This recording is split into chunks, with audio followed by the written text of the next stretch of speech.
Yeah, I want to go over some stuff with flak jackets and bulletproof vests. And basically, what you want to do first is make sure you're not in a line of fire, so you don't need this thing.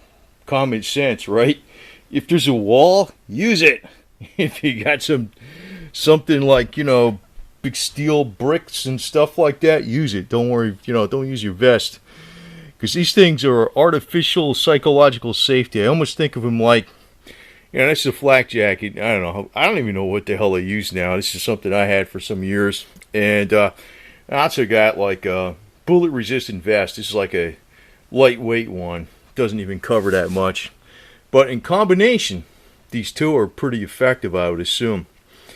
But I'm going to say something else too. We used to put these out on the range. I was in the military, and You can make Swiss cheese out of these damn things with an M16 like nothing. They don't stop bullets. They're fragmentation vest. But I tried shooting this thing for the hell of it. Back here, if you see, you can see like I got I actually put some kind of like glue on there to cover up where I messed up the outer thing. It actually did not penetrate. It did not penetrate. But what it did was it made this stick out about that much. I was shooting it with a 357 Magnum.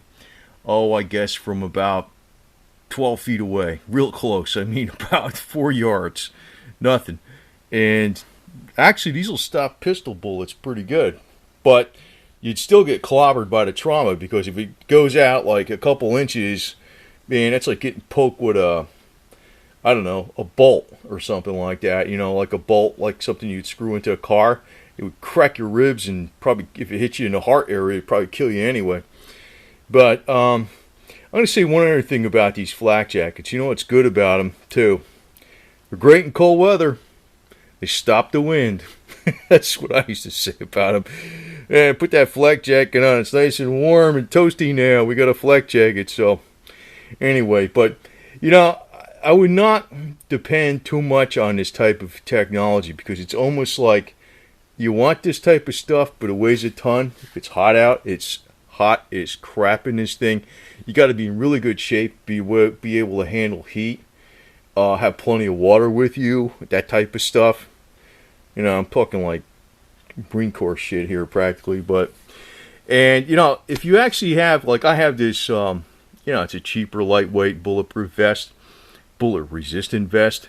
This wouldn't stop too much, to tell you the truth, but if you use this in combination with the flak jacket, it's pretty powerful. Now if you're in a cold weather situation, this is a pretty good garment to wear in cold weather because it's a great insulator. Believe me. I remember I was in some areas where it was cold as all hell, and I love wearing this flak jacket then. But I almost think of it like with the motorcycle. You have the helmet. There's nothing like using your brains and not getting in an accident and making sure you don't get in a situation where you need the helmet in the first place. That, I think, is something you got to really think about when you're using a flak jacket. If you start thinking you're safer now because I got this bulletproof, bullet-resistant thing on, you're already defeating the whole purpose behind a flak jacket. And I think that's something you got to think about. It's like a psychological thing because somehow that makes you less cautious or less, even subconsciously.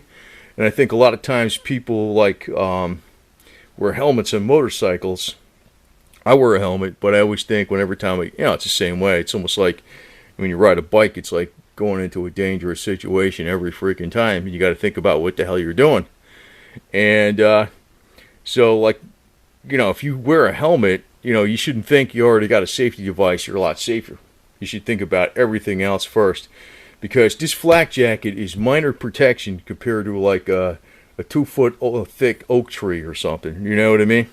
So you use a lot of common sense about that and not being picked up and being used as a target too.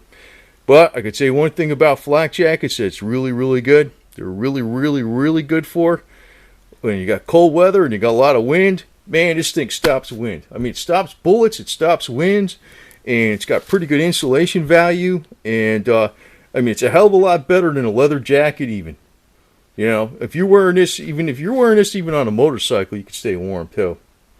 So, but it's pretty top heavy. That's the one thing. But you know, you got to also think about.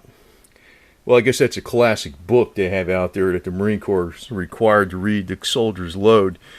When you got this kind of crap and you got ammo and you're going out someplace, man, you weigh like a ton. Then you got to add your water.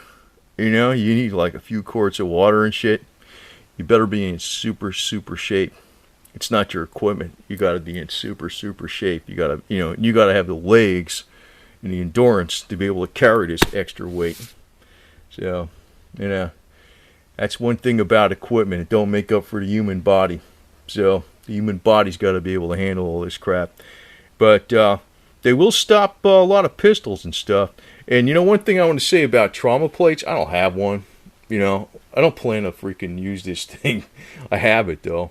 You never know if we go into, like, some bad guys from the other side of the world try to attack the United States. I guess there'll be some old fart trying to help the USA or something, right? But anyway, if I ever had to use this thing and say I wanted to have a trauma plate, I wouldn't buy nothing specific.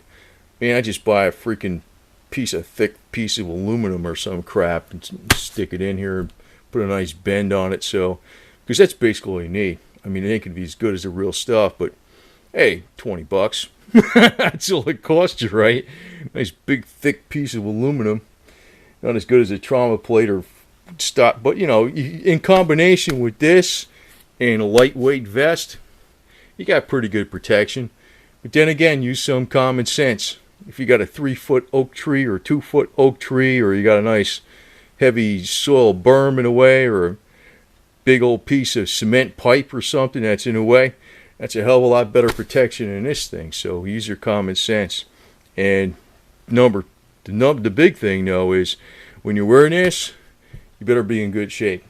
You better have endurance, because when you start adding up all the weight between a flak jacket and ammunition, water, helmet, rifle, first aid kit, and your actual boots and stuff that might be weighing more than running shoes and various other things out there. Maybe you got some binoculars or whatever the hell you have, some food rations.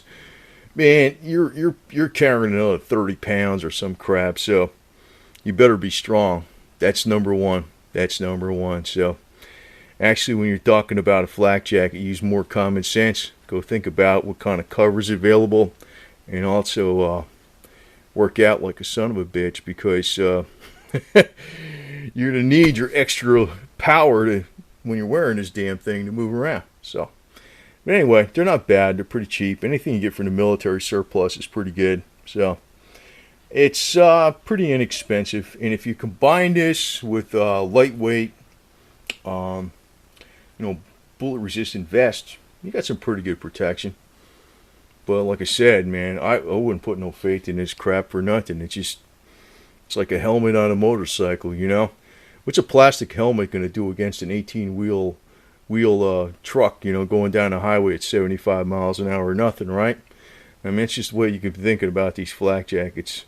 They're good for cold weather, though. I have to say that. I'll repeat that. They're great for cold weather. If it's windy out, you got gusty winds going 35 miles an hour. Temperatures down there in single digits Fahrenheit. It's well below freezing. Hey, your flak jacket, they're nice and toasty warm.